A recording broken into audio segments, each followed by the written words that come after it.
Scénario vide. Personnages et acteurs à la con. Dialogue nul. Réalisation des trous du cul. Rien ne nous sera épargné. Je veux parler de Ville et de leur remake.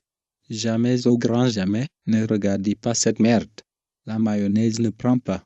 Ils ont été trop gourmands. Ou trop sérieux. Mais encore faut-il avoir quelque chose à raconter. Et là c'est mauvais. Les producteurs m'ont fait croire que ça faisait plus peur que la peur elle-même.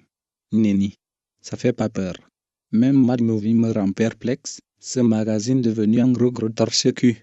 Ils ont dit dans cette revue que ça sentait l'audace, la sincérité et l'amour des années 80. Ça sent juste l'anus. L'anus avec des gros morceaux de merde. Par exemple, il y a une scène où la fille se regarde dans un miroir et là, elle découvre son visage devenu maléfique. Oh là là, c'est terrible, j'en tremble encore. J'avais jamais vu ça dans un film d'horreur. C'est très original. Nenni. Non, sans blague, c'est vraiment du déjà vu. C'est un film à mon avis réalisé pour ceux qui ne connaissent rien au cinéma d'horreur. C'est un film fait par un marchand de tapis, où le seul but est de se remplir les poches avec une franchise culte. Pourquoi Sam Raimi a laissé faire? Parce qu'il bouffe de la merde lui aussi. Y'a qu'à voir son Spider-Man pour se dégueuler dans les chaussettes. Je vous conseille plutôt Spider-Girl, c'est 1000 fois mieux. Bref, continuez votre route et ne vous arrêtez pas dans cette oasis de l'enfer.